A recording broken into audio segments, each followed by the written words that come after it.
You exist inside a domain. That domain is spherical.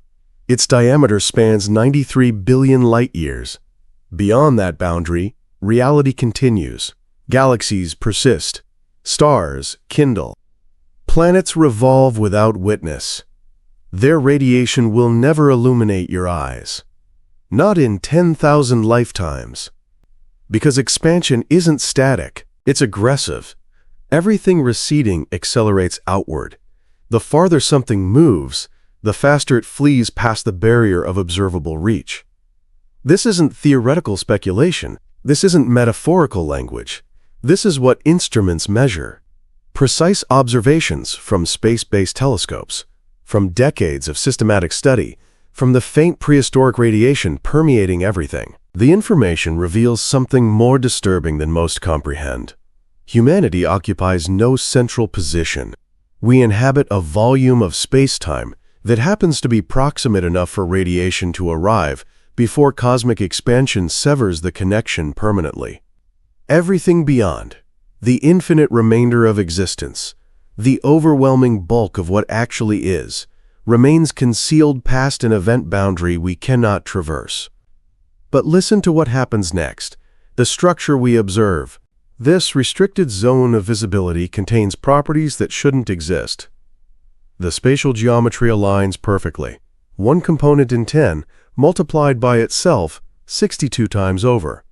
A calibration so precise that describing it as improbable becomes almost insulting.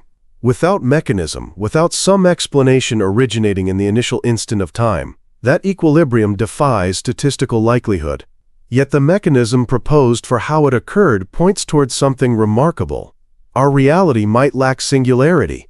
That beyond the observable perimeter, alternative spheres exist, alternative universes, a limitless collection of separate realities, each isolated from the others by the identical, relentless expansion, trapping us inside our own boundary. This is that investigation. Welcome tonight. If you're beginning here, subscribe if you wish. We produce extensive investigations regularly and would appreciate your company. Before continuing, tell us where you're located and what the local time shows. Now settle yourself. This becomes fascinating. You remain in the middle of a sphere. The sphere extends to 46.5 billion light-years outward in each direction. That separation represents the distance from your location to the farthest visible boundary of everything accessible to observation, theoretically speaking. With unlimited time and flawless instruments and the endurance of an eternal society, that sphere identifies the perceptible universe. Perceptible merits careful attention because it doesn't signify the entire universe. It means the component of the universe from which light managed to cross the distance toward us, starting from the initial expansion. Everything beyond that radius, every grouping of stars, every individual sun, every grain of matter suspended in emptiness, lies in darkness, not because seeing proves difficult, not because brightness remains low. Darkness in the most absolute interpretation physics permits. The radiation from those locations hasn't reached here yet, and contingent on the universe's growth rate, arrival might never occur. That sphere functions as your cosmic confinement, and escape remains impossible. So let's approach the straightforward query. The cosmos measures roughly 138 billion years in age. Light propagates at roughly 300,000 kilometers each second, the supreme velocity any object can achieve when traveling through space. If the cosmos spans 138 billion years in history, shouldn't the perceptible universe stretch 138 billion light-years away? That equals the radiation distance traversed during that period. The calculation seems elementary. The result should read 138, not 46.5. Not even proximate. What's responsible for this discrepancy?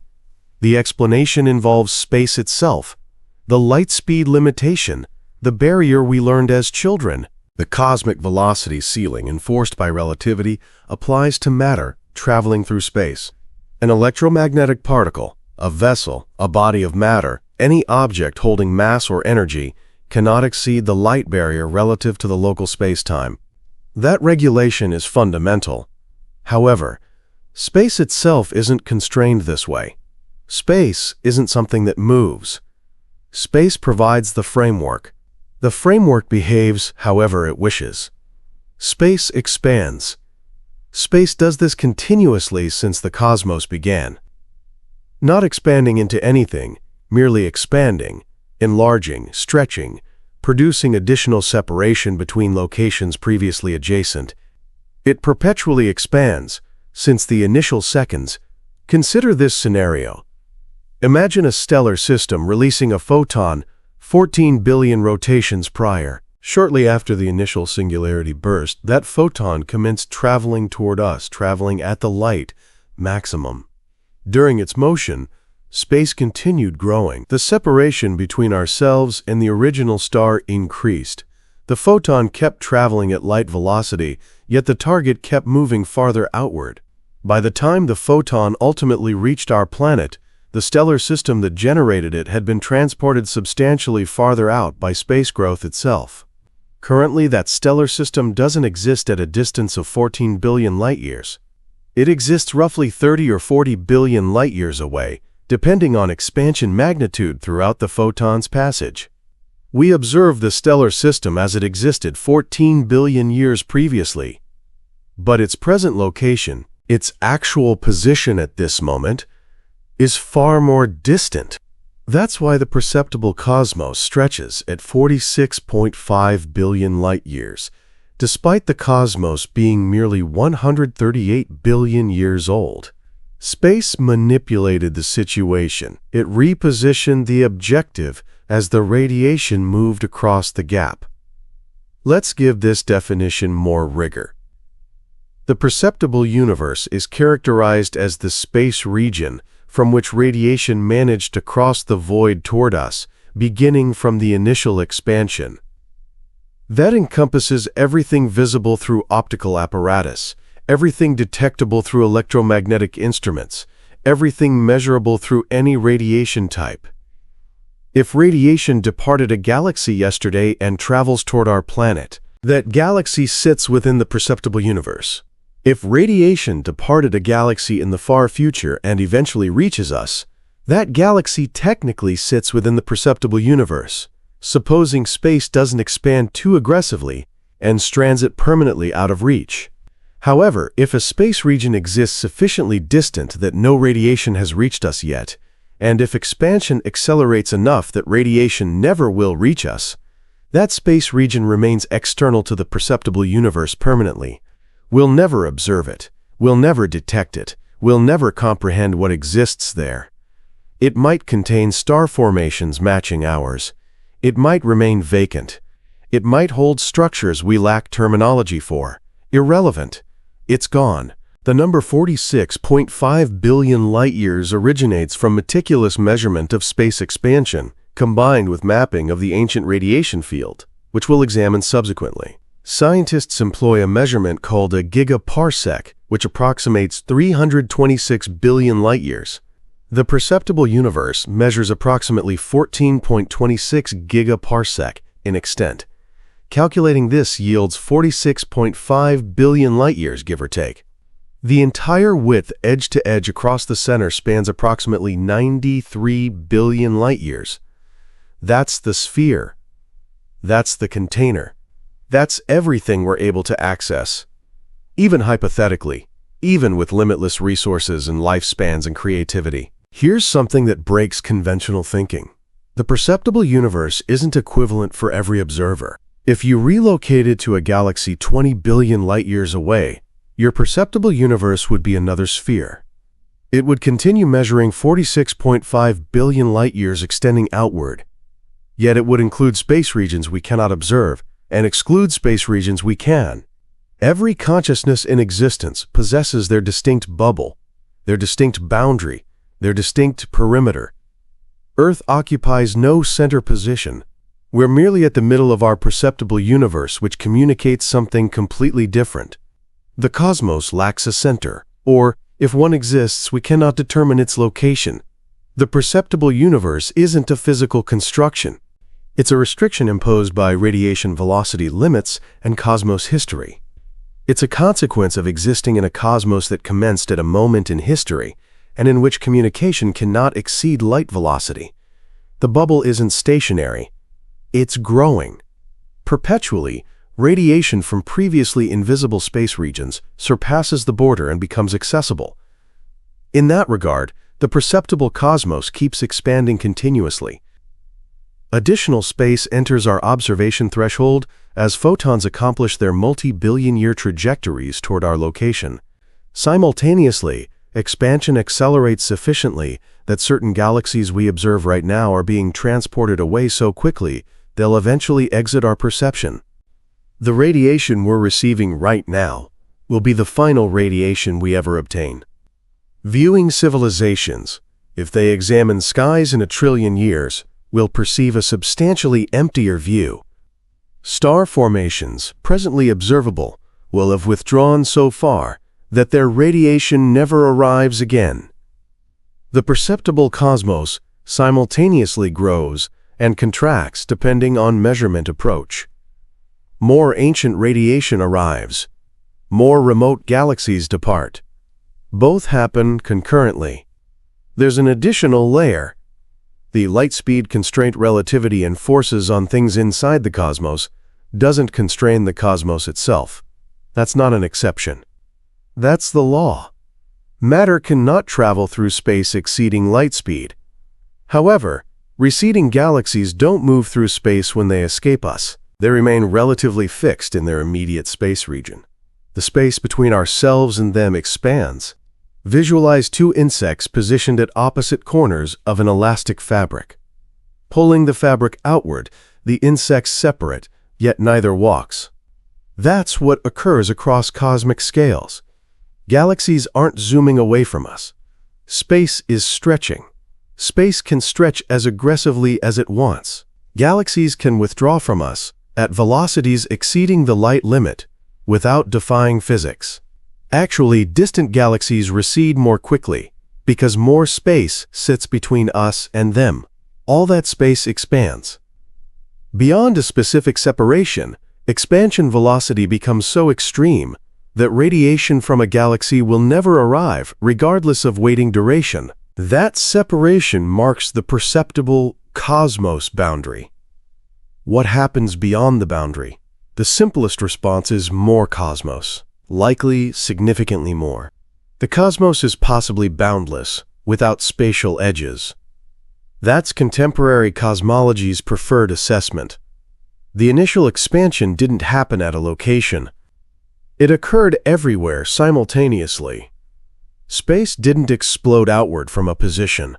Space started growing. It grew uniformly everywhere instantly. If the cosmos is boundless, it was consistently boundless. Even at the initial moment, it was simply infinitely compressed and hot. Then it expanded and remains boundless, simply less compressed. If the cosmos is finite, we're clueless about dimensions. We only recognize it's at minimum as large as the perceptible part, which spans 93 billion light-years. However, it could be thousands of times larger, millions, trillions. We possess no method for determining. The radiation from those regions hasn't reached us. The cosmos beyond the observable boundary could be indistinguishable from what we observe, populated with star formations and celestial bodies and planets distributed in patterns matching our own. Or it could diverge. It could be more erratic. It could be more homogeneous. It could be vacant. We possess no observations, exclusively hypothesis. The perceptible cosmos comprises roughly 2 trillion star groups, give or take. Each galaxy holds somewhere between 100 million and 1 trillion suns. Perform the arithmetic and you get roughly 10 multiplied by itself 24 times in stellar count. That's 1 followed by 24 zeros. A quantity exceeding grains of sand across all planetary coastlines. Exceeding moments since the initial singularity. And every individual star, every galaxy, every celestial body, every dark region, every hydrogen speck drifting between galaxies stays confined inside our bubble. Everything beyond that remains imperceptible, unattainable, unknowable. We're examining a limited sample from a population, either infinite or so enormous, that infinity seems practically identical. There's a philosophically troubling component buried inside this. The perceptible universe matters exclusively to us, because it's the only component we'll ever engage with. Communication can't travel faster than light. Causality can't propagate faster than light. Consequently, anything happening beyond our event boundary can never influence us. Not currently, not ever. If a galaxy detonates 50 billion light-years away, we'll never know. If an advanced civilization constructs a stellar harvesting sphere around a distant star, we'll never notice. If physics functions differently somewhere distant, we'll never identify the variation. The cosmos beyond the boundary becomes as unreachable to us as a cosmos that doesn't exist. Philosophically, materially, observationally, it might as well not exist, yet it presumably does, and that's maddening. Observers have become proficient at cataloging the perceptible cosmos. We possess inventories of star groups extending back to within a few 100 million years of the initial singularity. We've quantified the macro-scale organization of space, the vast network of filaments and emptiness that star groups arrange into. We've tracked the invisible matter distribution through gravitational bending. We've charted temperature oscillations in the ancient radiation with extraordinary accuracy. However, every investigation, all observations, each apparatus ever constructed, every photon ever gathered, everything represents our confined bubble. We're cataloging a location we can never escape, and the limits aren't constructed from metal or ionized gas or electromagnetic fields. They're constructed from moments in history and space, and the cosmos's speed ceiling. The limits are undetectable, yet they're rigid. The oldest radiation currently observable originates from the ancient heat glow, the faint remainder from the initial expansion's aftermath. That radiation departed roughly 380,000 years after the cosmos started, when the cosmos cooled sufficiently for matter to crystallize and radiation to cross freely through space. Previously, the cosmos was opaque. Radiation couldn't travel meaningful distances before being captured and re-radiated by the compressed plasma filling everything. The ancient heat glow represents the visibility boundary, not because nothing sits beyond it, but because we cannot penetrate the haze of the nascent cosmos. It's comparable to seeing past the sun's exterior. The radiation exists, yet it scatters and absorbs prior to delivering useful data. The ancient heat glow represents the most primitive radiation anywhere. It's been traveling toward us for 138 billion years. The things that released that radiation, the compressed plasma formations in the young cosmos, now sit roughly 46 billion light-years away because of space growth. That's the boundary, that's the maximum visibility. Yet here's what matters. The boundary keeps shifting. Not because the cosmos matures, although it does, but because additional radiation keeps arriving. Daily, photons that crossed space for billions of years ultimately conclude their journey and penetrate our perception sphere. This way, the cosmos reveals itself incrementally, one photon at a time. Part 2. The knife's edge and invisible scaffolding. The cosmos operates inside margins so narrow that describing them feels absurd. These aren't approximate boundaries. They're exact, mathematical, disturbing. Space geometry stays balanced, 1 part in 10 to the 62nd power. An accuracy so extreme that if recorded numerically, the digits would extend infinitely and continue beyond imagining. Lacking mechanism, lacking some clarification forming in the first tiny fraction of time, that balance becomes statistically implausible. And the explanation most widely accepted for achieving this suggests something more profound still. The cosmos wasn't solitary. Different spheres exist, different universes, separate realities bundled together, each enclosed by the identical relentless growth that confines us. But balance isn't the cosmos's only impossibility. The cosmos appears the manner it appears, not nearly the manner it appears. The manner it appears. Uniformity exists. Temperature measurements across opposite sky regions matched within one component in 100,000. That means those location pairs, presently separated by the whole width of observable reality, once maintained contact. They transferred heat. They equalized their thermal state. The way separated containers of liquid gradually equilibrate when positioned next to one another, yet performing backward calculation presents obstacles. Going back through 138 billion rotations of space growth, you encounter obstacles. There existed insufficient duration for them to remain proximate. Radiation from one side couldn't possibly have reached the opposite side prior to the moment the cosmos became transparent. They should be separate, unrelated, distinct. Yet they're identical to extraordinary precision. This is referred to as the horizon puzzle. It tormented cosmology professionals for decades. The cosmos exhibits uniformity across enormous scales, but the standard cosmic narrative can't explain this fact. If divergent space regions never maintain contact, they should maintain divergent characteristics, divergent temperature, divergent thickness, divergent properties. The nascent cosmos should appear uneven, haphazard, chaotic. Instead, it appears as though someone uniformly smoothed it. Everywhere, pointing telescopes in any direction, the ancient heat glow maintains constant organization, constant patterns, constant microscopic variance arranged above the constant background temperature. It's excessively uniform, excessively coordinated, excessively ideal. And previously, no mechanism explained this accomplishment. Then came the curvature puzzle. Space, consistent with relativistic equations, can acquire geometry. Space can curve. If the cosmos holds more mass energy than a specific threshold, space warps positively resembling a sphere's exterior. Parallel lines eventually intersect. Angle sums exceed 180 degrees. A positively curved cosmos, called closed, features an endpoint. It'll expand initially, pushed by initial expansion momentum, yet gravity ultimately prevails. Expansion halts, reverses, collapses. Everything falls toward a solitary location. Heat-related termination in reverse, a terminal singularity, where existence concludes.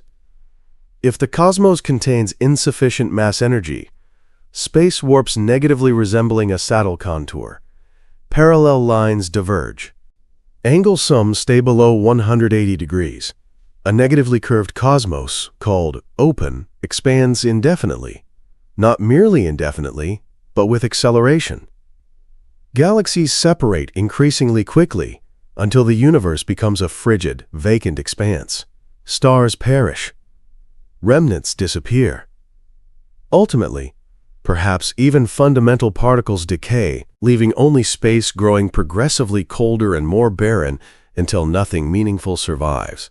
Heat-related termination. The sluggish, inevitable finish of a cosmos inadequately substantial to remain stable. However, if the cosmos contains precisely the threshold quantity, space maintains flatness. Parallel lines stay parallel. Angle sums equal 180 degrees exactly. Euclidean geometry applies normally. A flat cosmos expands eternally, yet deceleration gradually occurs. Gravity and expansion perfectly counterbalance. This is the knife edge, the dividing line between catastrophic contraction and eternal expansion. And we inhabit this line. Astronomers measured cosmos geometry employing the ancient heat glow. They discovered something extraordinary. The geometry is flat. Not nearly flat. Flat, as measurable accuracy permits. The cosmos is flat within approximately 1%. Some investigations push error margins even stricter. The Planck satellites concluding information demonstrated cosmos geometry matches perfect flatness inside measurement capabilities.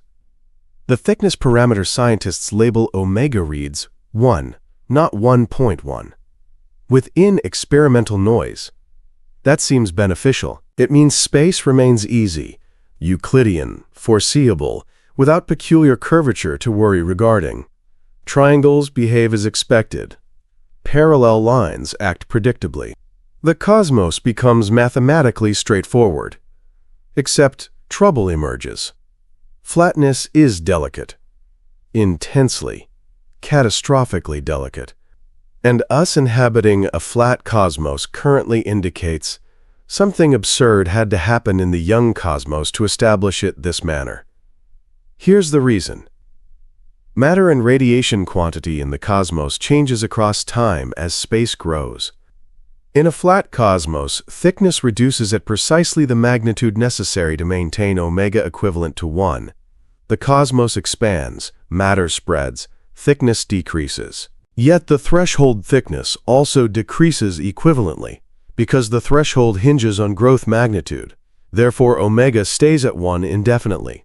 Flatness persists flat. However, if the cosmos contains any curvature, that curvature intensifies through moments. Imagine omega commencing at 0.9, merely 1% below the threshold. Space opens, warps outward, and the cosmos expands slightly quicker than a flat cosmos would. Throughout duration, that 1% departure compounds. The cosmos expands quicker. Matter disperses more thoroughly. Omega decreases farther below 1.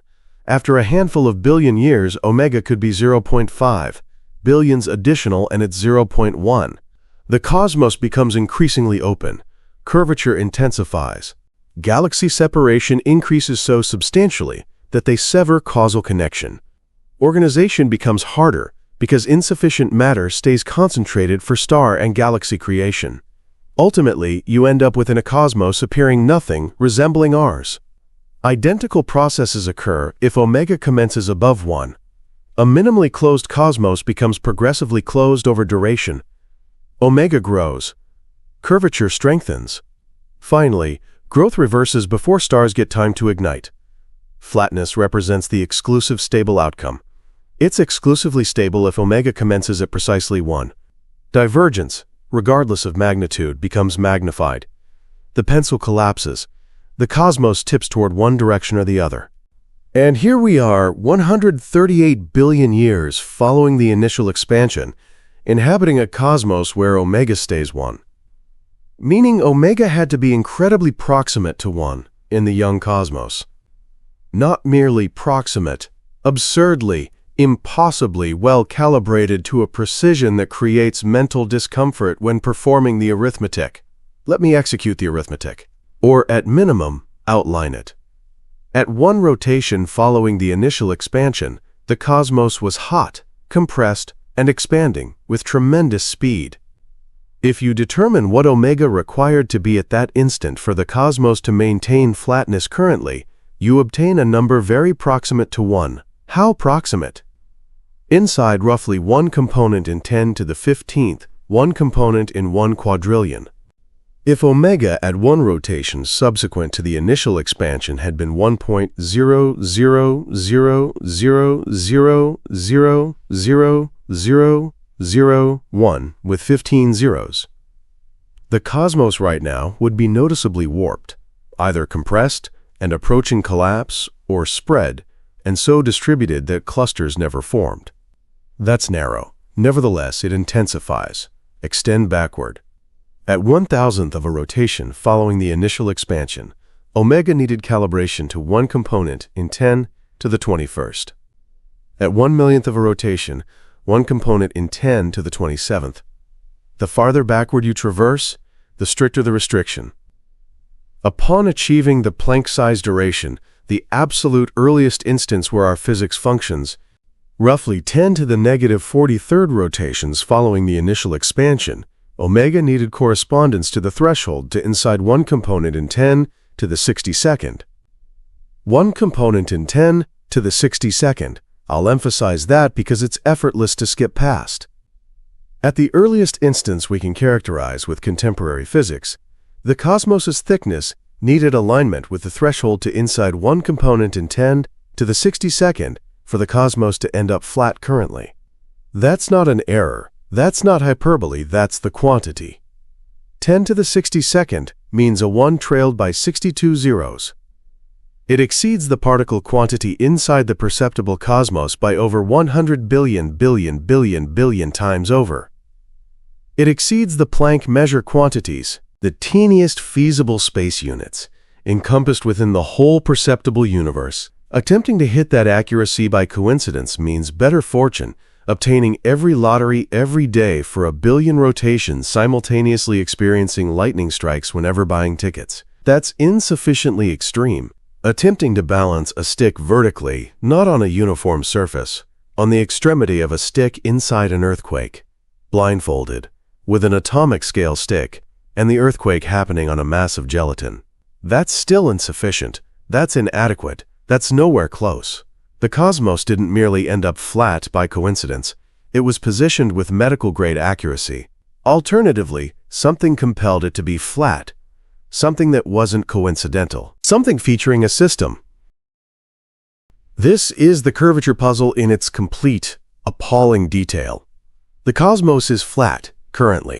Flatness demands extraordinary precision in the young cosmos. Yet we lack explanation for what precision level unless something manufactured it happen. And previously, no one had satisfactory explanation regarding what that something could constitute. Certain scientists contended it was simply an early condition, a fundamental actuality regarding the cosmos that didn't require justification. The cosmos started flat because it started flat. That's not satisfying. It's not even genuinely an explanation. It's capitulation. Others advocated for cognitive reasoning. Perhaps numerous universes exist with divergent omega values, and we inhabit one where omega stays proximate to 1, because those are the sole universes where clusters, stars, and beings can form. If omega diverged excessively from 1, we wouldn't exist to inquire. That's marginally superior. However, it doesn't clarify why the cosmos within our bubble maintains the specification it maintains. It simply states we couldn't notice divergent specifications. It's a choice consequence, not a system. And it generates additional inquiries than it addresses. What quantity of different universes exist? Wherein do they exist? For what reason do divergent universes maintain divergent omega specifications? The anthropic framework postpones the problem. It doesn't answer it. The curvature puzzle gets answered through mechanism, not through fine-tuning the early conditions, through erasing them. The mechanism proposed arrives from the 1980s by physicists who recognized something extraordinary could happen in the young cosmos. Consider the mathematics. Area expands fast enough, space becomes flat automatically. Irrespective of what curvature existed previously, inflation erases it. Keep the balloon analogy. When a balloon gets tiny, you observe the bend clearly. The exterior warps. Now inflate the balloon to planetary proportions. The bend remains. However, from a person's perspective standing on the exterior, it becomes essentially undetectable. Inflate to the dimension of a supercluster and curvature becomes unmeasurable. Inflation did this to space. Whichever geometry existed previously, if space expanded by at minimum 10 to the 26th times, possibly far greater, any previous curvature extends across magnitudes far beyond the perceptible universe. On the magnitudes we can examine, space appears flat, not because it was created flat, but because inflation manufactured it flat. The precision puzzle disappears. Omega doesn't require commencing at 1. It merely requires enduring inflation. Inflation moves omega toward 1 automatically. It's a dynamic explanation, a system that takes unorganized, arbitrary early conditions and compresses them through literal force. That's the mechanism. Space grows exponentially. Curvature becomes diluted. The cosmos finishes flat. No precision required. The early configuration irrelevant. Inflation demolishes the framework and resets. That's precisely what happened. In the opening 10 to the negative 36th rotations following cosmos existence, something remarkable occurred. Space grew faster than light permits. Not because anything traveled through space quicker than light, which would breach relativity, but because space itself expanded, stretched, and grew so quickly that distant places got separated quicker than light could traverse them. Inflation took a location tinier than an atom, perhaps much tinier, and extended it dramatically inside an insufferably minute period. Estimates fluctuate contingent on the model. However, expansion reached at minimum 10 to the 26th times. Certain models exceed this. reaching 10 to the 30th or farther. The location commencing tinier than a proton got enlarged to soccer ball dimension or larger contingent on inflation duration. Everything occurred in roughly 10 to the negative 36th rotations, perhaps 10 to the negative 32nd, a period so minute that language lacks terminology. Inflation extended space quicker than light could navigate it. When inflation ceased, that extended location persisted, expanding at slower pace, adhering to regular cosmos growth. The main point is this: every space region we observe currently in the ancient heat glow, every remote portion separated by billions of light years, originated from a lone, compact location previously touching. That's the explanation for temperature matching. They commenced together. Inflation separated them prior to cooling diverging. The horizon puzzle answered. The curvature puzzle gets answered through comparable mechanism. Envision the exterior of a balloon. On a small balloon you see the bend. Air enters, the balloon inflates to planetary dimension. The bend remains. Yet from someone positioned on the exterior, it stays straight. Inflate to galactic dimension, and the bend becomes unmeasurable. Inflation performed this operation on space. Whichever initial bend present, be it positive or negative, got extended so tremendously that it became essentially nothing. Space was compacted through the growth's scope. Not because the cosmos was created level, but because inflation manufactured it level. Any cosmos beginning with any initial bend, inflated by 10 to the 26th or exceeding, ends up appearing level to inhabitants. The thickness doesn't require calibration to one component in a quadrillion at one rotation following the initial expansion. It merely requires enduring inflation. Inflation performs the calibration for you. Puzzle answered. Part 3. The inaccessible expanse. Beyond our grasp, beyond our perception, beyond the absolute edge where the farthest light can reach, something persists. That something is space. More area. Possibly, vastly more. Possibly without restriction. But we can't touch it. We can't perceive it. We can't communicate with it. In 1998, teams of astronomers examining distant stellar explosions stumbled upon something surprising. Cosmos growth wasn't decelerating, it was accelerating. Galaxies are separating quicker currently than in earlier epochs, quicker than billions of rotations back, quicker than a billion rotations ago, and the acceleration intensifies continuously. The breakthrough earned both teams the Nobel Prize in Physics in 2011. It simultaneously fractured cosmology, since nothing within the recognized physics forecast acceleration. Gravity pulls. It doesn't repel. Matter and radiation should decelerate growth, not quicken it. The cosmos should be coasting, gradually decelerating as gravity tries retrieving everything. That's what frameworks predicted. That's what equations showed. Information indicated differently. The clarification, in case you can classify it that way, is dark energy. Terminology created to explain acceleration while avoiding genuine description. Dark energy isn't material. It's not particles. It's not radiation. It's a feature of space itself. Vacant space, consistent with relativistic mathematics, can carry power. And that power, dissimilar to matter or radiation, doesn't reduce as the cosmos grows. Matter distributes. Thickness drops. Or communicate with. The dice persist rolling. Here's in which it gets strange.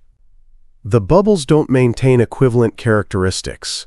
In certain iterations of perpetual inflation, connected to concepts from string theory and quantum physics, the core constants of physics can fluctuate from bubble to bubble. The magnitude of gravitational attraction, the bulk of the fundamental particle, the cosmos's growth term, the power magnitude of the Higgs system.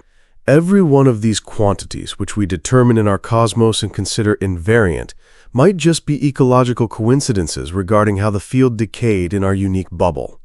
A distinct bubble could incorporate more intense gravity. stars would combust quicker and hotter. Clusters might not materialize, because stars would transform into dark zones prior to igniting fusion. A distinct bubble could incorporate decreased electromagnetic force. Components would be bulkier. Substance reactions would function differently.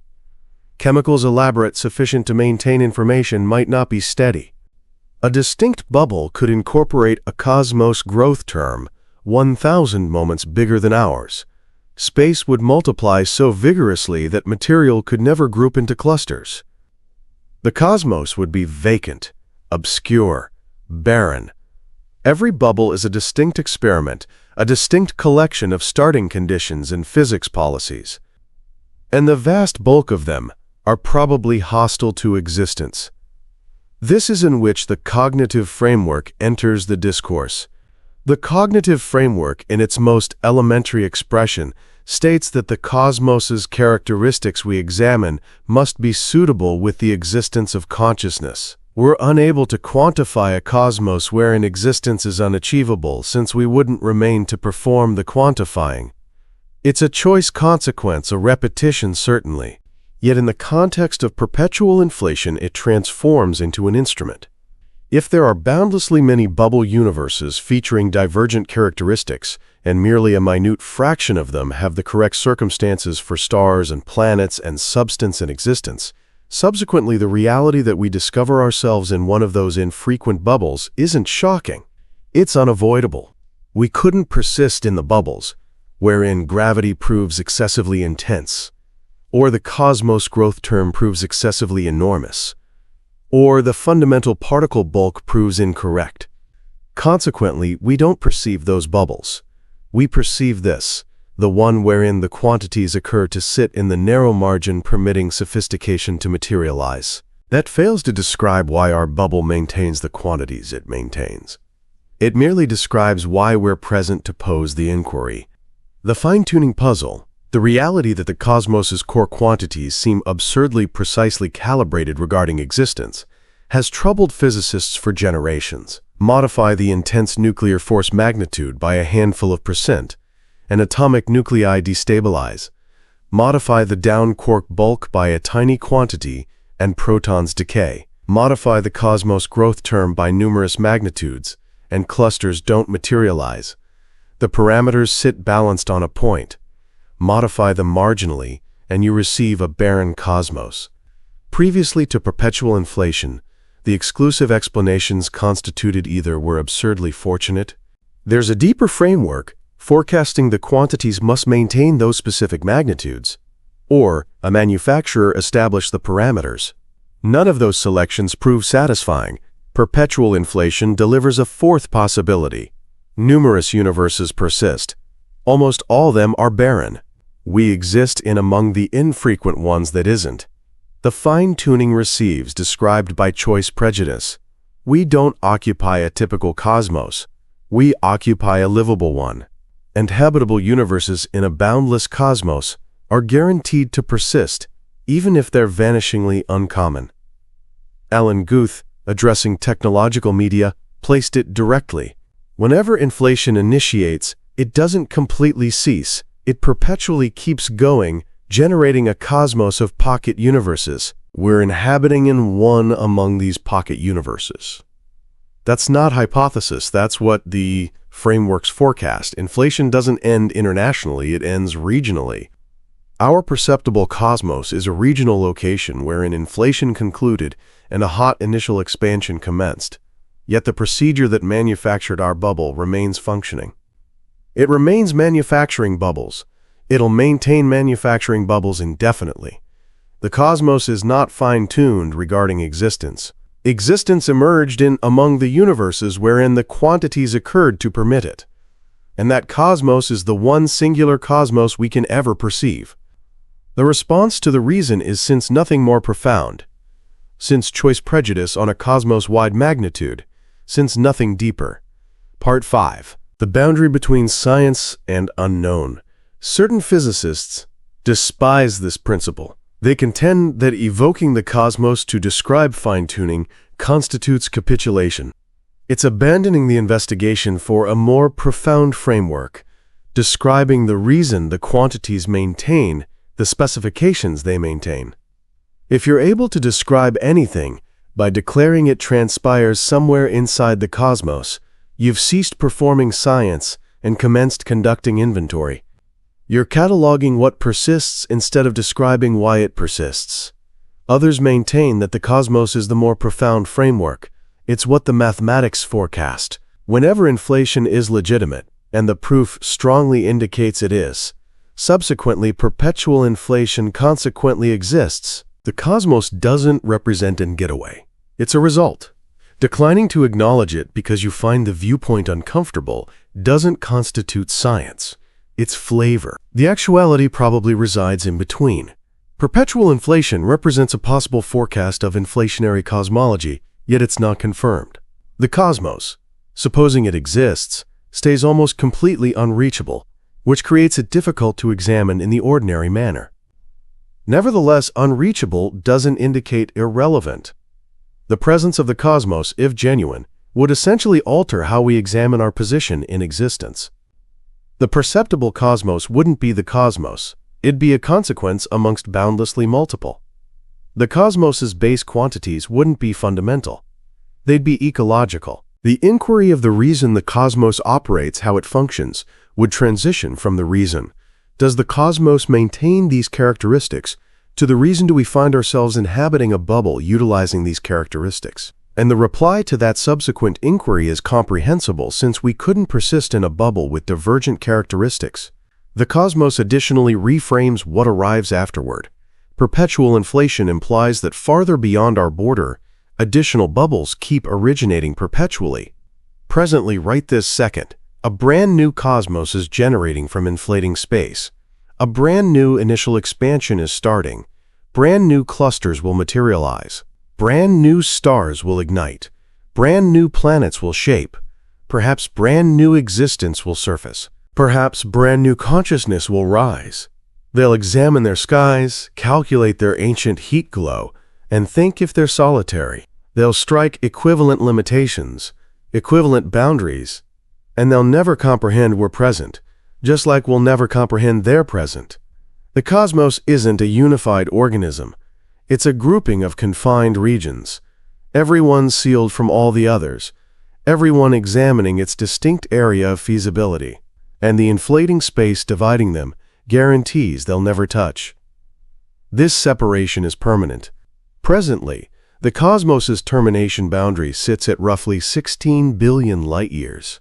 Clusters farther than that separation are withdrawing so quickly that any radiation they discharge immediately will never touch us. Space is multiplying excessively quickly. The termination boundary represents a barrier farther than which prospective incidents cannot influence us. The cosmos expands that limit and multiplies it. Every bubble cosmos includes its distinct termination boundary, and the space-dividing bubbles is multiplying exponentially, quicker than anything inside the bubbles might cross. Attempting to reach the closest different bubble, traveling at light velocity, which you can't, and aiming toward that bubble, you'd not shut the distance. The space dividing you and the bubble would multiply quicker than you might move. You'd be operating on a treadmill adjusted to optimum velocity. The distance would expand, the bubble would vanish, and you'd not near it. The cosmos is a structure featuring boundlessly many units. Every unit is a cosmos, and the partitions get constructed of multiplying space that expands quicker than radiation can navigate. Perpetual inflation represents the greatest forecast contemporary cosmology has made. It declares the cosmos we perceive isn't the cosmos. It's one cosmos amongst boundlessly multiple. Every bubble birthed from a perpetually multiplying substrate. Every bubble may be managed by divergent legislation, divergent numbers, divergent physics. It declares that the fine-tuning puzzle gets fixed by numerical probability. We exist in a livable cosmos since barren universes are the exclusive ones wherein observers cannot exist. It declares that practically all of existence remains inaccessible, sealed, eliminated from the collection of points we can examine or perceive or authenticate. The perceptible cosmos represents not a substantial specimen. It's an infinitesimally minute specimen. A solitary bubble in a boundless gathering. One pixel in a representation featuring boundless resolution. And everything past that pixel, every different bubble, every different cosmos is gone, not destroyed, merely eliminated. Causally unconnected, unseen indefinitely. Whether perpetual inflation is genuine constitutes an open inquiry. The frameworks forecast it, the mathematics sustains it. However, the immediate proof stays inadequate. Nobody has examined another bubble cosmos. Nobody has identified a crash inside the ancient heat glow. Nobody has found a conclusive confirmation the cosmos exists. What we do have is a framework that describes the information. We do maintain the ancient heat glow, the flatness of space, the macro-scale organization of clusters.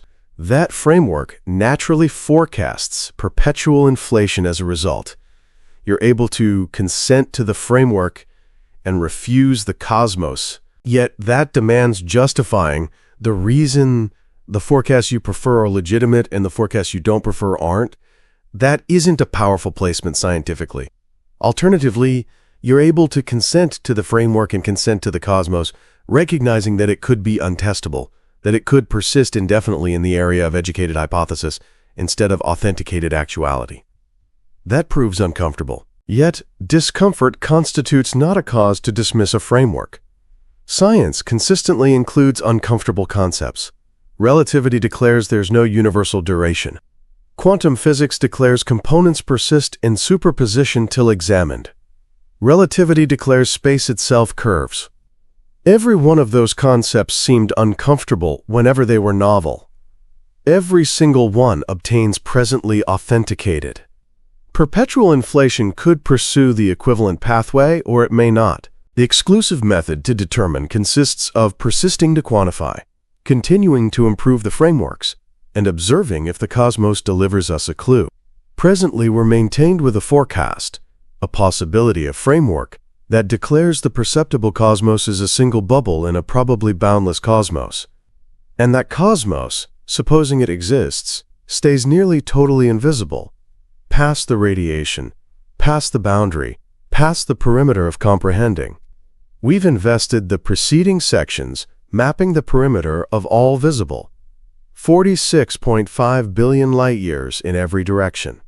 A sphere housing 2 trillion clusters, 10 to the 24th stars. Additional atoms compared to instants past since the initial expansion. We've explored the ancient heat glow, the most primitive radiation existing, a representation of the cosmos at 380,000 years aged. We've navigated via inflation, the intense exponential multiplication in the earliest fraction of a rotation that structured space, smoothed bend, and distributed the arrangements we observe currently. We've experienced the razor-sharp balance, the absurd fine-tuning demanded for the cosmos to finish level, configured to one component in 10 to the 62nd at the Planck duration. We've examined the inaccessible cosmos, the locations past the cosmos's termination boundary, wherein radiation produced immediately will never touch us, since space is multiplying quicker than photons can traverse it, and we adhered to perpetual inflation to its rational finish point. A cosmos of bubble universes, practically all causally unconnected, practically all invisible, practically all managed by divergent physics. Every segment has transported us farther from the pleasant terrain of what we're able to observe and quantify, compelling us toward the limit separating science from uncertainty. And presently we've landed at the boundary, not the boundary of emptiness, the boundary of comprehending. The cosmos is structured to conceal itself. That's not metaphorical wording. That's the uncomplicated summary you get to whenever you navigate the mathematics. Practically everything that persists, supposing the frameworks prove legitimate, gets sealed away from perception. Not since our apparatus aren't sufficiently effective, or our frameworks aren't refined sufficient, since the legislation of physics prohibit it. Radiation maintains a ceiling magnitude. The cosmos maintains a restricted duration. Space is multiplying, and in certain locations it's multiplying quicker than radiation can navigate. Those trio information, unchanging and verified through millennia of observation, merged to establish a boundary a border farther than which we cannot perceive, cannot quantify, cannot communicate, and that border isn't withdrawing into the distant as we create superior instruments. The view gets dimmer. The quantity of clusters prospective consciousness will perceive decreases. The cosmos feels progressively desolate. The cosmos isn't merely multiplying. It's accelerating, and rate increase indicates reduction. There's a distinct horizon price mentioning isolated from the perceptible cosmos. The cosmos's termination boundary indicates the maximum separation wherein something transpiring right now might influence us later. Since the cosmos is multiplying and that multiplication quickens, locations exist at present so distant that also if they transmitted illumination right this instant aimed at us, that illumination would not touch us. Space expands quicker than light navigates. The illumination continues advancing at light magnitude, yet the objective persists transferring distant quicker than the illumination might shut the distance. The illumination operates on a treadmill that's quickening. It'll never get here. That limitation, the line past where an incident's happening immediately cannot influence us, no matter how extended we pause, is the cosmos's termination boundary. It's nearer compared to the border of the perceptible cosmos. Latest projections position it at roughly 16 billion light-years. Everything farther than that separation might too well not persist for anything the distinction it creates to us, will not get signals, will not identify their attraction, will not comprehend what's present. The interaction is severed indefinitely. This represents not a momentary constraint. It's not an issue which improved technique will fix. You cannot create an apparatus potent, sufficient to perceive past the termination boundary, since the photons from past the boundary aren't overdue. They're not arriving. Space itself carries them distant quicker compared to they're able to navigate. The termination boundary is a one-way gate integrated in existence's structure. Go through it going out and you're gone. No knowledge gets transmitted backward. No illumination, no indication, nothing. The cosmos has sketched a boundary and expressed this further, not farther. And that boundary isn't at the border of emptiness. It's effectively inside it. The perceptible cosmos, the 46.5 billion light-year bubble we've been examining, is presently more compact compared to the complete cosmos, perhaps vastly more compact, perhaps infinitesimally more compact, supposing the cosmos is limitless. And the portion we're able to communicate with, the locations inside the termination boundary, stays more compact. We're not examining the complete representation. We're examining a representation, a solitary structure from a picture featuring infinite timeline, a pixel in a representation featuring infinite detail, and we're attempting to engineer the complete composition from that one pixel. That must trouble you. It troubles cosmologists, not since it complicates their projects, though it does, since it elevates an inquiry that science isn't effectively ready for. Supposing practically all of the cosmos is inaccessible, supposing the locations past our horizon are causally unconnected and observationally unreachable, are we also calling our beliefs about them technological? Science gets established on perception. You establish a premise, establish forecasts, examine them versus information, improve the framework. Yet you can't examine statements about locations you can't perceive. You're able to deduce, you're able to extend, you're able to suppose that the legislation of physics we quantify here function there, yet you can't verify. The cosmos's termination boundary is a threshold that distinguishes the checkable from the unverifiable, and science in current decades has invested more and additional duration on the incorrect portion of that threshold. We've mapped the cosmos's boundaries. We've quantified the cosmos's extension precisely. We've identified the cosmos's most primitive radiation. We've located mechanism to clarify the cosmos's construction. We've recognized the cosmos's greatest puzzles. And the more we've investigated, the more we've recognized how limited we remain. The cosmos didn't have to permit sophistication. Practically every arrangement of physics doesn't. Transform gravity magnitude several percentage, and stars don't produce. Transform the fundamental particle bulk and substance doesn't function. Transform the cosmos growth magnitude and clusters don't assemble. The specification area regarding a livable cosmos is constricted. The reality that we persist indicates we're in one among the unusual locations wherein the parameters came out precisely. That's not depressing. That's remarkable. Emptiness that commenced as a hot, thick, multiplying fire and beyond 138 billion years assembled clusters and stars and planets and substance and existence and consciousness. We're material that acquired understanding. Atoms that commenced inquiring. The cosmos fails to regard, yet we do. And that transforms absolutely everything. The boundary of comprehending represents in which science satisfies puzzle. Not the range of puzzle that resolves via additional information, though a portion might.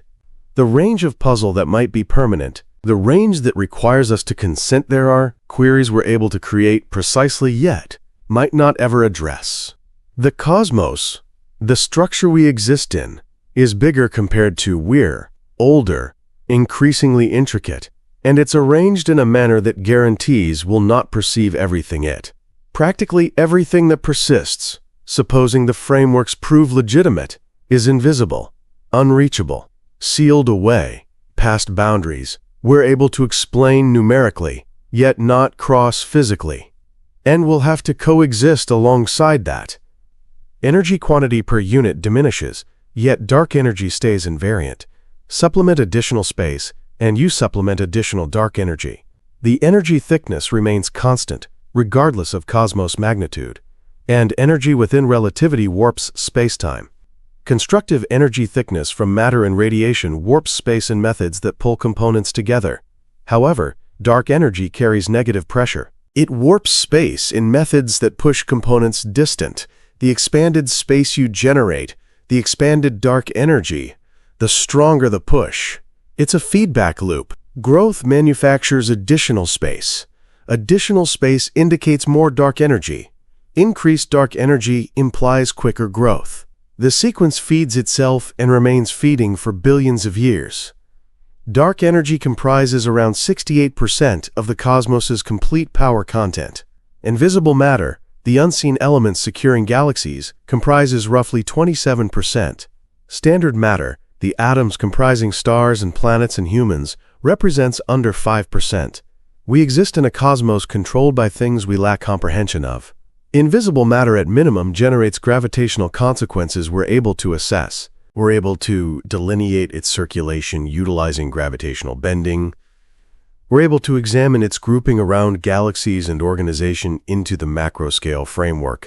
Dark energy demonstrates difficulty. It doesn't bunch.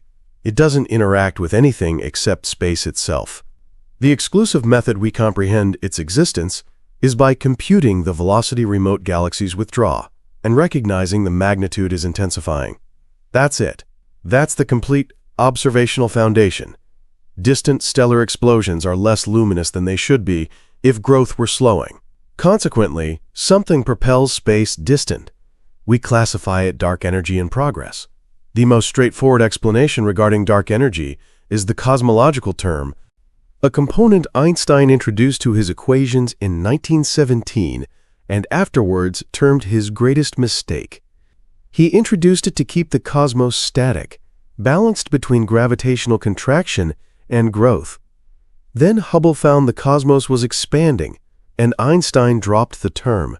Appears he was correct initially, simply for incorrect reasons. The cosmological term characterizes the power thickness of vacant space, the baseline power of empty space. Quantum mechanics forecasts that blank space isn't actually vacant. Transient components materialize and evaporate perpetually, taking power from the void and repaying it prior to the cosmos detects it. That power carries a quantity. Determine it utilizing quantum mechanics, and you obtain a figure, an enormously massive figure. Enormous sufficient, that if accurate, the cosmos would reach planetary proportions in the earliest fraction of a rotation and maintain expanding. Stars wouldn't create. Galaxies wouldn't form. Space would destabilize quicker than matter could bunch. Obviously, that didn't occur. Therefore, the vacant space power must be substantially less than quantum mechanics forecasts. How substantially less? Roughly 120 magnitudes smaller. That's not a typo. The detected dark energy magnitude is 10 to the magnitude of minus 120 instances smaller than the straightforward quantum forecast. That disagreement is referred to as the vacuum power puzzle. It's amongst the poorest forecasts in physics record. Nobody comprehends how to address it. Perhaps quantum mechanics fails at large magnitudes. Perhaps relativity fails in methods we haven't observed. Perhaps something reverses almost everything of the vacuum power, abandoning just the minute quantity we observe. Nobody comprehends. Dark energy functions within equations. It corresponds with information, however the fundamental framework is disordered. The cosmos isn't eternal in its acceleration. Existence continues. Accelerating growth indicates galaxies recede quicker and quicker. Beyond a specific separation, they're withdrawing so quickly that radiation they generate currently will never reach us. Space expands quicker than radiation can navigate. The photons persist, progressing toward us at light velocity. Yet the objective persists, transferring farther away, quicker than the photons can traverse it. They're operating on a treadmill that's accelerating. They'll never get here. That boundary, the line farther than which radiation generated now will never reach us, is labeled the cosmos's termination boundary. It's nearer than the perceptible cosmos's perimeter. Latest projections position it at roughly 16 billion light-years away. Everything farther away is causally unconnected to us. It exists presumably, though it's as though it's in another cosmos. Signals from that region will never arrive here. Reactions from that region will never produce outcomes here. The connection is destroyed forever. That shift restructured the representation. Prior to 1998, astronomers assumed every galaxy inside the perceptible cosmos would stay observable indefinitely, at minimum theoretically. Growth was decelerating. Radiation from remote galaxies would require extended periods to get here, however they'd ultimately arrive. Dark energy terminated that supposition. Quickening growth indicates galaxies escape more rapidly. Beyond a specific distance, they're gone from the set of points we'll ever interface with. Billions of years into the cosmos's potential, most galaxies will withdraw past that boundary. The perceptible cosmos will shrink regarding visible galaxy quantities. Despite the radius expanding, radiation from boundary galaxies will redshift farther into wavelengths we can't detect. The ancient heat glow will encounter equivalent fading. Currently, it's stretched from visible and warming wavelengths to microwave-sized wavelengths. Eventually, it'll stretch to radio band wavelengths, then to wavelengths so lengthy that apparatus couldn't possibly identify them. The cosmos will become obscure, not because stars finish shining, because radiation from remote stars gets transported by growth quicker than it can reach us. We exist in a blessed period. The cosmos is ancient sufficient for clusters to materialize and stars to ignite, yet young sufficient we can perceive a substantial cosmos fraction. We can identify the ancient heat glow. We can delineate the macro-scale organization. We can investigate cosmos growth history employing remote stellar explosions and brilliant objects. Potential observers, if they survive trillions of rotations from now, won't experience that advantage. Subsequently, the singular clusters they'll perceive are the ones gravitationally bound to their immediate vicinity. All others will have withdrawn past the boundary. The ancient heat glow will become undetectable. Proof for the initial expansion will be gone. Potential astronomers will examine and perceive a handful of neighboring clusters surrounded by darkness. They'll lack methods to comprehend the cosmos previously overflowed with illumination, that billions of clusters previously filled the sky, that the cosmos had a commencement. Their perceptible universe will be more compact, emptier, and more desolate. They'll exist in a cosmos's night, isolated from past and architecture of the expanded universe, unaware of what they're lacking. That prospect isn't speculative. It's inescapable if dark energy persists. The equations are simple. Growth quickens, clusters escape, boundaries shrink, the cosmos matures, and illumination declines. It's happening currently. Clusters at the far border of the perceptible cosmos escape at rates nearing light velocity. Their radiation gets so redshifted that exclusively the strongest apparatus can identify them. Within a handful of billion years, they'll transgress the boundary. The radiation we're receiving right now will constitute the ultimate radiation we'll ever get. They'll fade from presence, not because they stop existing, yet because space itself transports them distant quicker than their radiation can traverse. The cosmos's termination boundary represents no substance. You cannot touch it. You cannot navigate beyond it and perceive anything shift. It's a result of geometry and growth. Radiation generated beyond the boundary will never reach us. However, that doesn't mean the space beyond the boundary doesn't persist. It presumably does. The cosmos past the perceptible perimeter is maybe stuffed with additional clusters, additional stars, additional planets, perhaps additional consciousness examining their skies and striking equivalent limitations. The variance among the perceptible cosmos and the whole cosmos might be enormous. If the cosmos is boundless, which contemporary cosmology permits, the perceptible cosmos represents an infinitesimally minute fraction of the total, a solitary pixel in an illustration with boundless resolution. Everything we've perceived, every cluster the apparatus detected, every star you've studied with your naked perception, everything represents our confined sphere. Beyond that sphere is additional cosmos, vastly additional, so additional that the terminology additional stops indicating practically anything. Part 4. The Infinite Cascade. Beyond the observable boundary, beyond the boundaries we can delineate, beyond the restrictions of what we can test, space continues. And inside that space, not merely existing, however constantly forming, inflation proceeds, not the regular, slow, predictable growth we perceive in our vicinity. Exponential, uncontrolled, the expansion that dominated our cosmos in the earliest instance.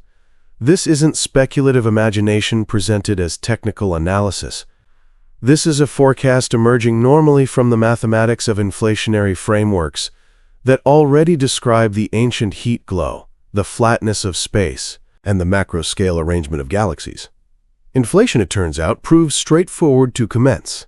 It confirms difficult to conclude. Once the procedure initiates, once the field-driving growth gets positioned perfectly, and space starts its runaway multiplication, terminating it everywhere simultaneously becomes essentially insurmountable.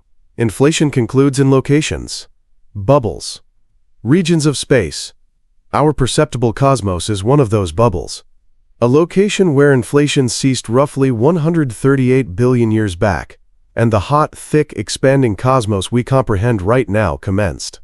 Nevertheless, outside our bubble, past the limits we can't detect, inflation continued, and it maintains proceeding, generating additional space, additional bubbles, additional universes, and boundless sequence of separate realities. Everyone, causally unconnected from all the others. Everyone possibly managed by divergent policies, divergent numbers, divergent physics. This is perpetual inflation. And if it's authentic, the perceptible cosmos isn't the cosmos. It's one cosmos, one bubble in a boundless substance, one consequence in a procedure that doesn't conclude. Let's reverse to wherever this concept originates. Inflation got suggested in 1980 to fix issues in standard cosmic growth story. The horizon puzzle, the curvature puzzle, the monopole puzzle. 3 puzzles, 1 method. Clean, stylish, nearly excessively convenient. Yet when you genuinely design the actions of the field powering inflation utilizing quantum mechanics, something peculiar happens. The field doesn't terminate everywhere instantaneously. It terminates in locations. Here's the reason. Quantum fields jitter. At each location in space, the field worth wavers up and down haphazardly on infinitesimal magnitudes. Mostly those waverings average out, and the field behaves predictably. Throughout inflation, space grows so quickly that quantum waverings get extended to measurable proportions prior to smoothing. In certain locations, the waverings push the inflation driving field increased on its potential, lengthening inflation. In different locations, the waverings push the field reduced, making it decay. The locations where the field decays terminate inflating and transform into bubble universes.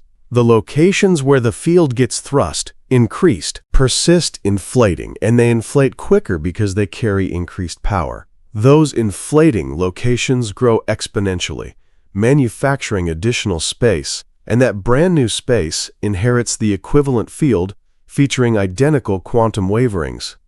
Portions of that brand new space decay into bubbles. Portions persist inflating. The procedure sustains itself. And because the inflating locations consistently mature quicker than bubbles materialize, the aggregate volume of inflating space grows without constraint. Inflation becomes eternal, not because it persists indefinitely in any location, yet because there's perpetually additional space inflating elsewhere. Our universe is a bubble that originated from an eternally inflating substrate, and there are different bubbles, numerous them, possibly boundlessly many. Every bubble represents a universe in its own right, featuring its distinct initial expansion, its distinct expansion timeline, its distinct clusters and stars. And every bubble gets surrounded by a location of space that's perpetually inflating, isolating it from different bubbles at velocities far exceeding light velocity. The bubbles are causally unconnected. Illumination from one bubble can't traverse to another bubble because the inflating space dividing them expands excessively quickly. You can't navigate from one bubble to another. You can't dispatch signals. You can't identify them. The bubbles are confined, lasting islands of space-time, hovering in a boundless ocean of inflation. If perpetual inflation is authentic, and the frameworks indicate it probably is, the cosmos isn't a singular unit. It's a mechanism, a procedure, a never-ending manufacturer generating bubble universes, everyone marginally distinct from the earlier, everyone examining a divergent region of the cosmos of feasibilities. Our cosmos is a single bubble, a solitary consequence, a solitary roll of the dice. And someplace out there, far past anything we're capable to observe or interact with, will complete science understanding that the whole representation isn't available, that the solutions we discover are temporary, uncertain, consistently susceptible to alteration as brand new information comes in, that the boundary of comprehending isn't a location. It's a procedure, a path that doesn't finish. The data from the Planck satellite didn't just show us a picture of a flat universe. It handed us a riddle that forces us to question the very nature of our cosmic origin. When we look closely at that ancient microwave background, we are looking at a system that is too organized, too uniform, and too precisely balanced to have occurred by pure chance. In physics, when something is balanced to 1 part in 10 to the 62nd power, it means that if you change the density of the universe at that early stage by even the mass of a single grain of sand, the entire structure of reality would have collapsed into a black hole or flown apart into a lifeless desert before the first atom could ever form. This is what physicists call the fine-tuning problem, and it demands an explanation that goes far beyond what we can observe with our telescopes. To understand how we got here, we have to look into that first fractional second of time, a period so brief that human language struggles to describe it. We are talking about a timeline that moves in decimals of a second, with 30 or 40 zeros before the first digit. In that era, the universe was smaller than an atom, hotter than the core of a supernova, and dominated by forces that we are still trying to understand in our modern laboratories.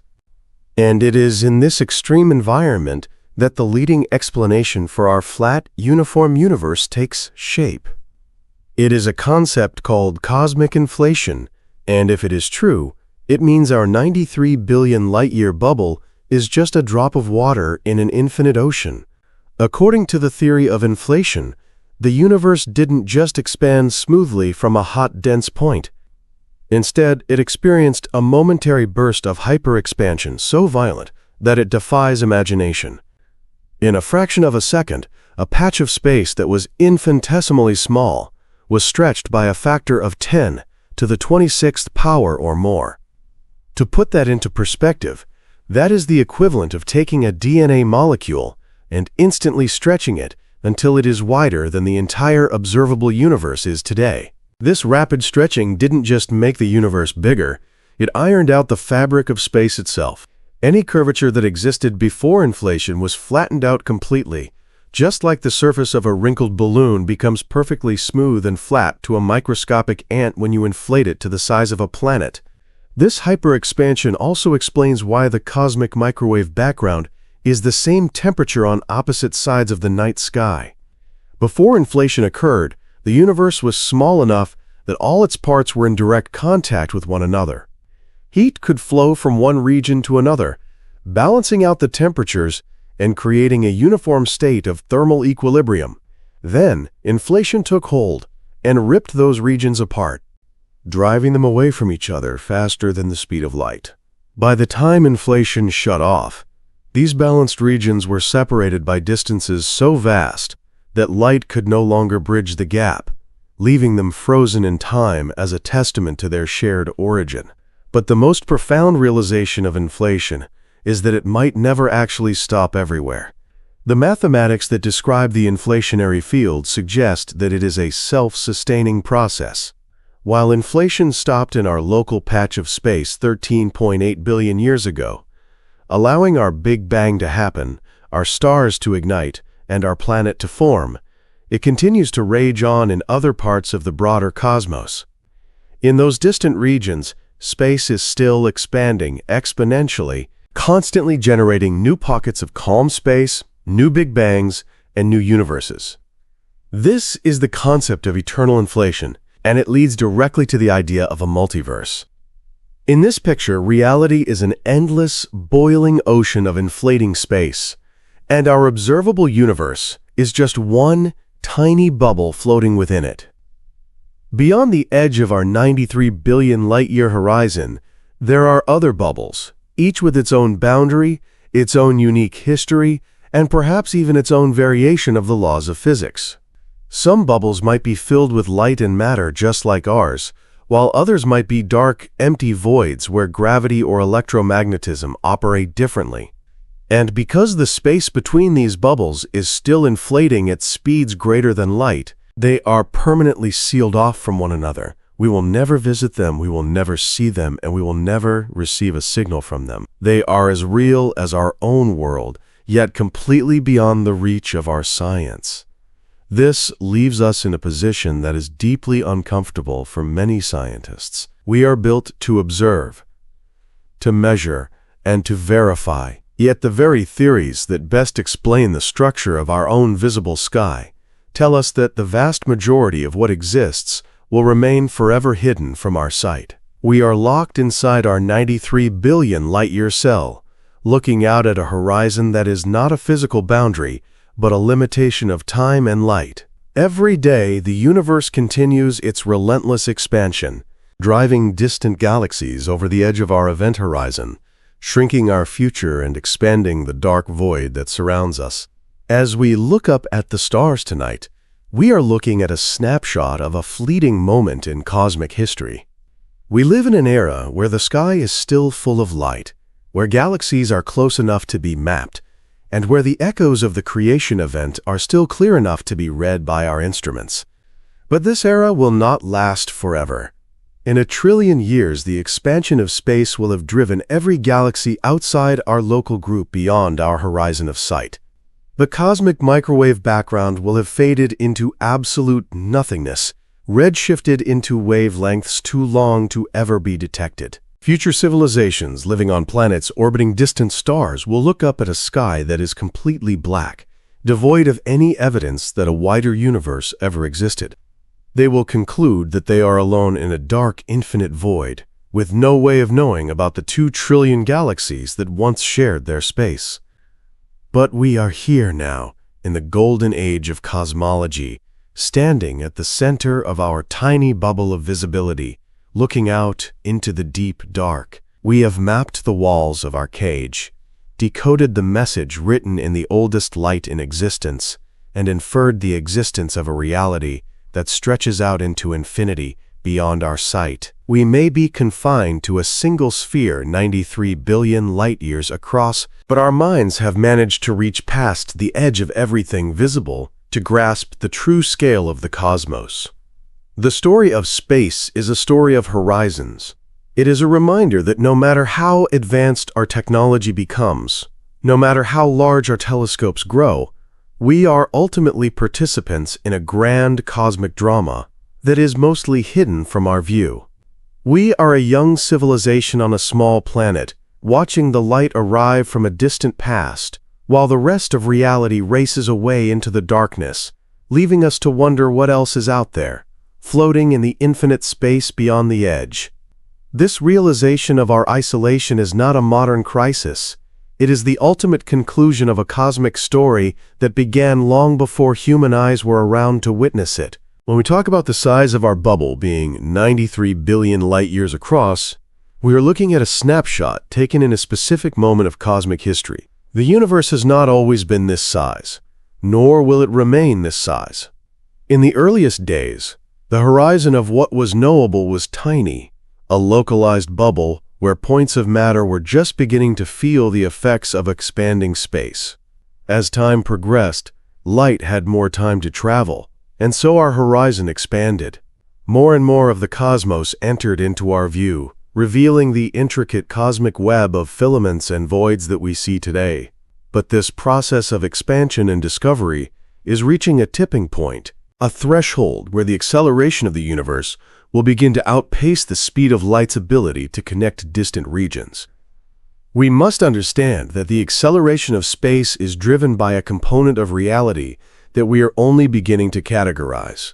We call it dark energy, a term that essentially serves as a placeholder for our ignorance. We know it exists because we can see its effects on the large-scale structure of the cosmos. In the late 1990s, astronomers measuring the light from distant exploding stars noticed that these supernovas were much fainter than they should be if the universe were expanding at a constant rate or slowing down under the influence of gravity. The only explanation that fit the data was that the expansion of space was speeding up. Something was pushing the universe apart, acting as a sort of anti-gravity on a cosmic scale. This discovery transformed our understanding of the future. It meant that the universe was not destined to slow down and eventually collapse back into a hot, dense singularity. Instead, it was destined to expand forever, flying apart into a future of absolute isolation. Dark energy behaves differently from any other form of matter or energy we know. When ordinary matter or radiation expands into a larger volume, its density drops. If you double the size of a box filled with gas, the density of the gas inside drops by half. But dark energy does not dilute. As space expands, the density of dark energy remains completely constant. It is a fundamental property of space itself, a cost inherent to the existence of the vacuum. This means that as the universe grows larger and ordinary matter becomes more diffused, dark energy becomes more dominant. Today, dark energy makes up roughly 68% of the total energy density of the universe, while dark matter makes up about 27%. The ordinary matter that makes up everything we have ever seen or touched, every planet, every star, every gas cloud, and every human being, accounts for a meager 5% of reality. We are a rounding error in a cosmos dominated by dark, unseen forces. Because dark energy does not dilute as space expands, its outward push grows stronger relative to the gravitational pull of matter. This creates a feedback loop that drives the acceleration faster and faster.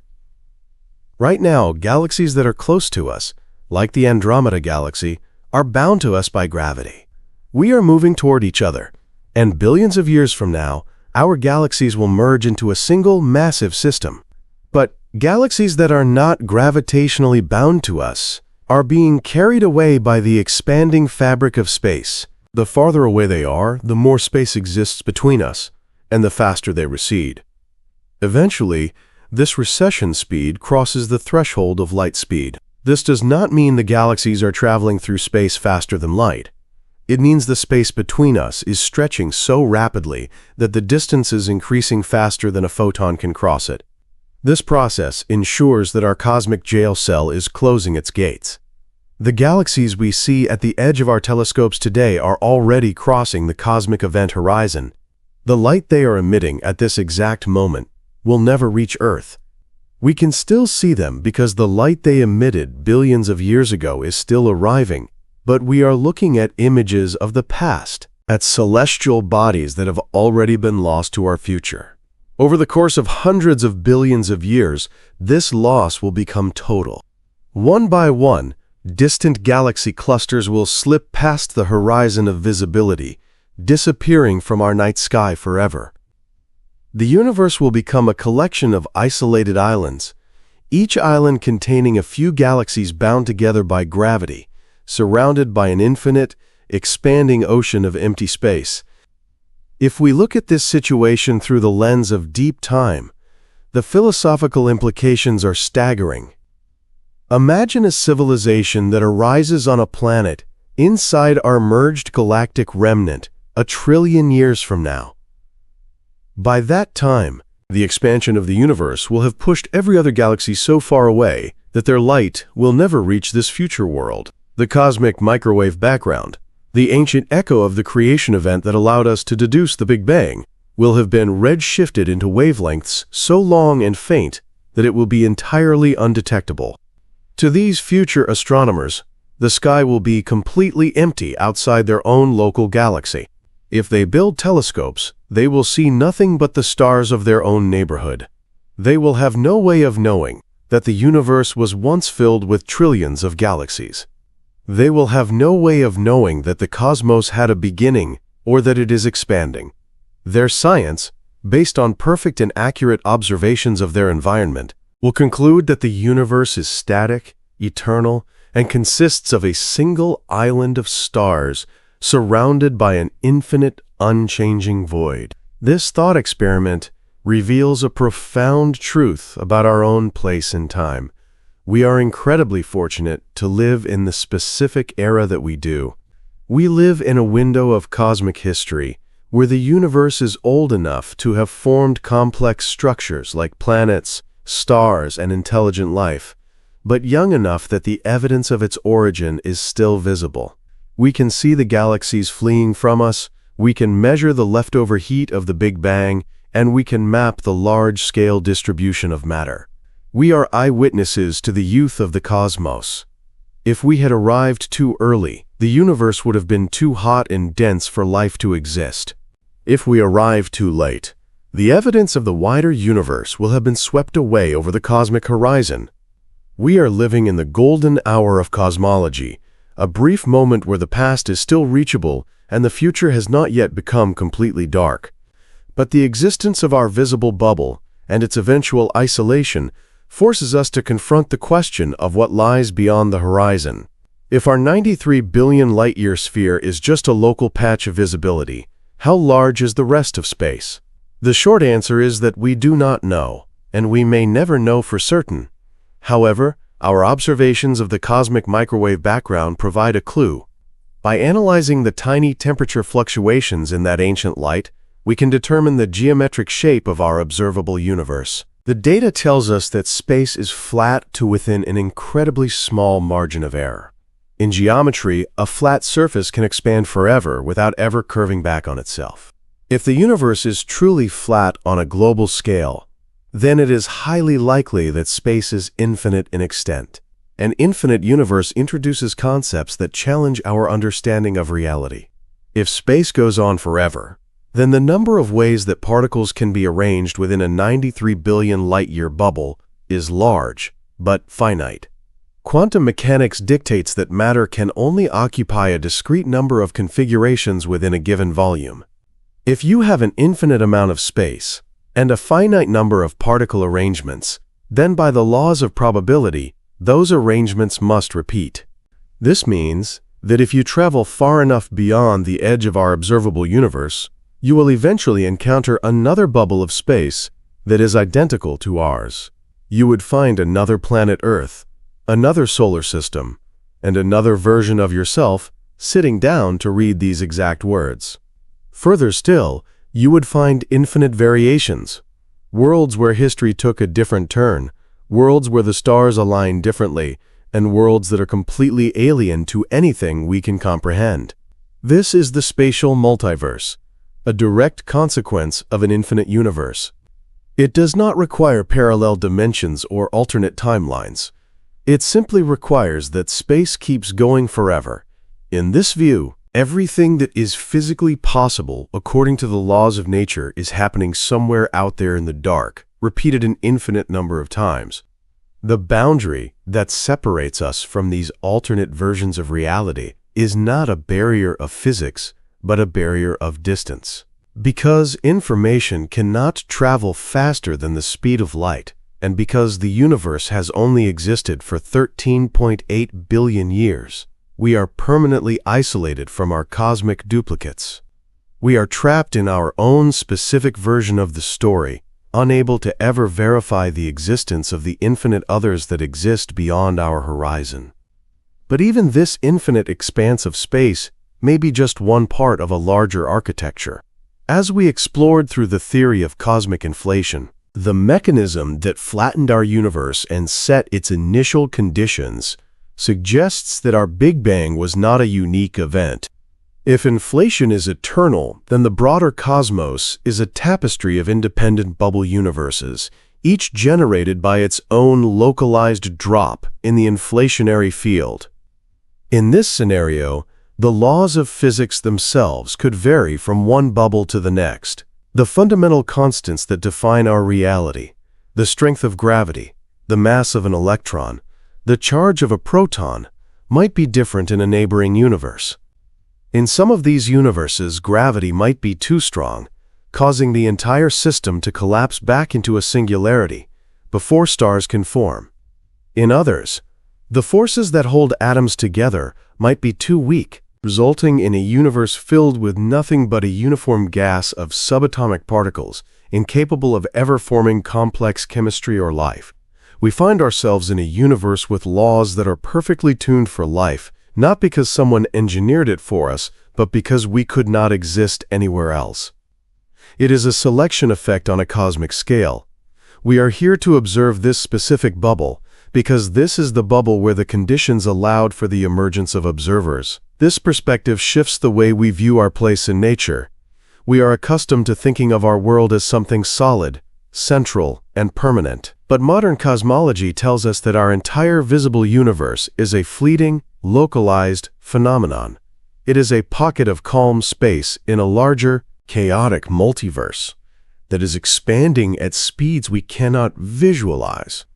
It is a system bounded by thresholds of light and time, where the very act of looking out into the distance is an act of watching our future slip away. The maps we make of our 93 billion light-year bubble are magnificent achievements of human intelligence. We have managed to use the laws of physics to look back to the moment the universe became transparent, to trace the growth of galaxies over billions of years, and to calculate the expansion history of space itself.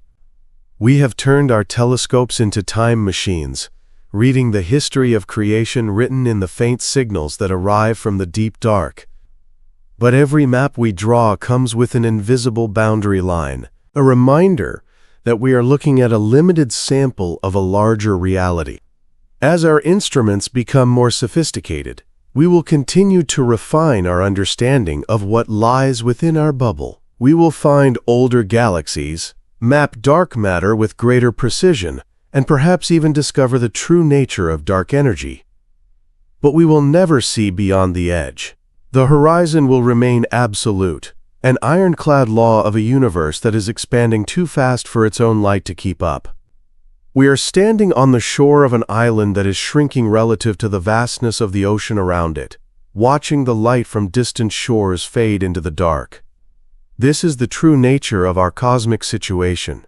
It is a reality that is grander, stranger, and more isolating than we ever could have imagined. We are confined to a single sphere of space, surrounded by an unknown and infinite expanse. living in a brief window of time where the sky is still full of clues. It is a call to appreciate the moment we occupy in the timeline of the cosmos, to recognize that the stars we see tonight are a temporary gift of time and distance, and to continue looking outward as long as the light still reaches our eyes.